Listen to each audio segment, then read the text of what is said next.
Learn 3 practical approaches to get amazing team results by balancing being helpful with being demanding. Being a very good leader or manager is being a tightrope walker. To be very successful, being very conscious of balancing a lot of different and conflicting demands placed on you by your team, colleagues, peers, bosses, customers, suppliers, and more. One of the most important balances to get right and keep right is to balance being helpful with being demanding. The more helpful you are, the more demanding you can be. Increase both and you are much more likely to get amazing team results. And as you know, your team's performance is your performance. Be too helpful as a manager without being demanding and your team will walk all over you. You will lose their respect. Coordination and cooperation drop. Poor behaviours creep in. Before you know it, team performance is heading downwards. Be too demanding without being helpful and your team's motivation starts dropping and you get burnout. Team members will start looking for easier and better jobs elsewhere. Team costs will go up. Continuity, coordination and cooperation drop. It doesn't take long before team performance goes downhill. Before I go into the 3 practical approaches, I want to share a very relevant story of a fearsome and amazing maths teacher who taught me the power that getting this balance right has on team performance. My maths teacher was a very demanding 5'0" lady. She expected a lot from you. She was constantly pushing you to do more, to get better, to build your skills. She kept pushing you to just outside your comfort zone. To balance these demands, she also believed in you, used a lot of positive reinforcement, and went all out to help you learn and improve. She gave a lot of herself and left nothing behind. She also was a fearsome person. You did not want to get on the wrong side of her. The balance she achieved was inspirational, and I and the rest of the class wanted to and worked hard to do our best. Unsurprisingly, everyone got a lot better at maths. My best boss ever also used a very similar approach. She also got the best from the people she managed by balancing being helpful with being demanding, providing amazing support and creating unpleasant consequences if you disappointed her. So the first approach to get amazing team results is to stop being too helpful. For managers, it is totally in your interest to help your team develop better skills, overcome challenges and obstacles, remove problems that stop their best work, etc. You can help a bit all the way through to going all out to help your team. The amount you help is not the issue. You start being too helpful when you don't get enough back. Be too helpful and your team starts taking advantage of you. You get run ragged. Respect for you drops and team performance follows. Maintaining the right balance is the crucial element.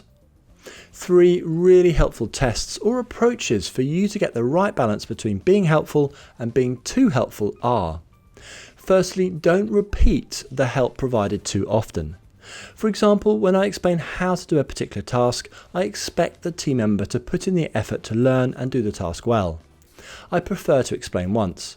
I'm okay with explaining twice. When I have to explain 3 times or more, then I feel that I am being too helpful and they are not trying hard enough.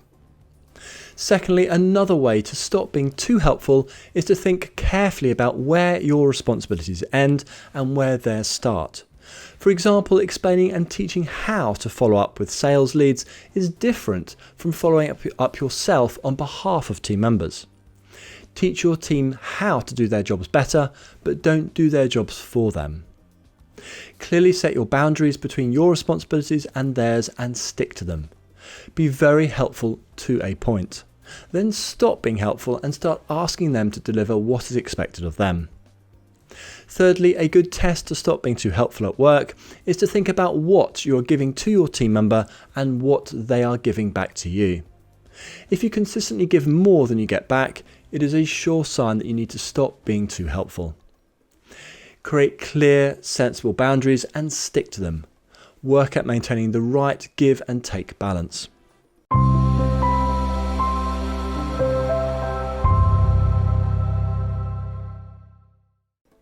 My name is Jess Coles. If you're new here, Enhance.training provides resources and courses for you to build management expertise and confidence to lead any team to their best performance. I've included links to additional videos and resources in the description to help you balance being helpful and being demanding to get amazing team results. Do take a look at these. If you like this video, please give it a thumbs up and subscribe. The second approach for managers: stop trying to be liked, aim to be respected instead.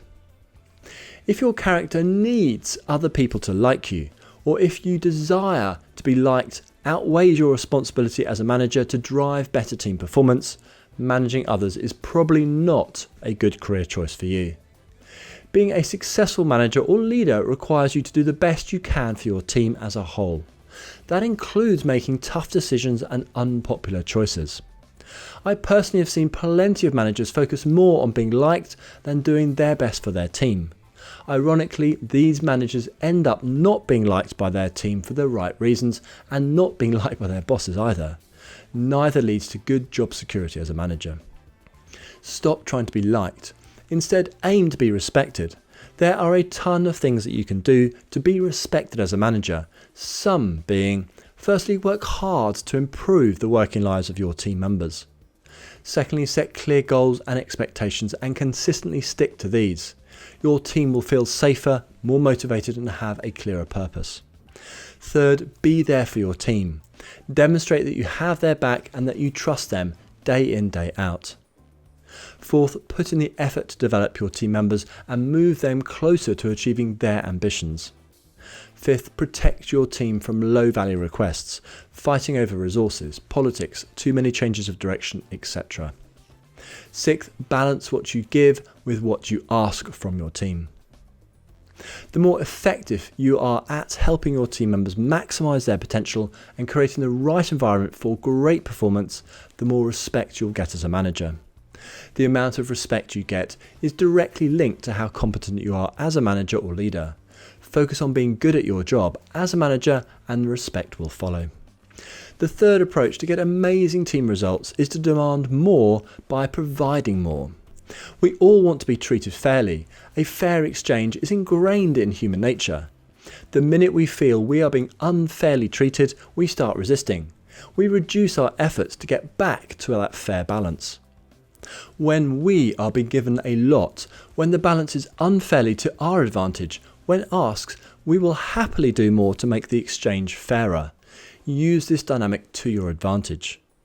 Give your team more and demand more from them. Keep increasing both sides of the equation and you can demand and get a lot more from any team. Plus, they will like you for it and certainly respect you a lot as a manager. Actions you should consider taking include: firstly, setting clear expectations that push each individual team member to give a little more, to move them a little outside their comfort zone. Secondly, set demanding goals for the team and work hard with the team to work out how the team will reach those goals and then put those tasks, activities and projects into action. Third, use the power of positive reinforcement. Praise great actions, decisions, behaviours and of course results. Make a big thing of the right actions and results. Fourth, clearly and visibly work to make it easier to implement all the activities and the projects the team is working on.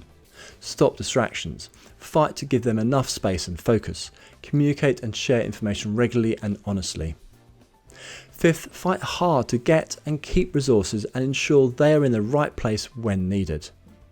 Sixth, treat each person as an individual. Take into account their strengths, their interests, their ambitions and their personal goals. Flex your approach to their needs. Seventh, work hard to develop your team members. Better skills or a more balanced range of skills will build team resilience, capability and increase team performance. The more you provide your team, the more that you can ask from your team in return.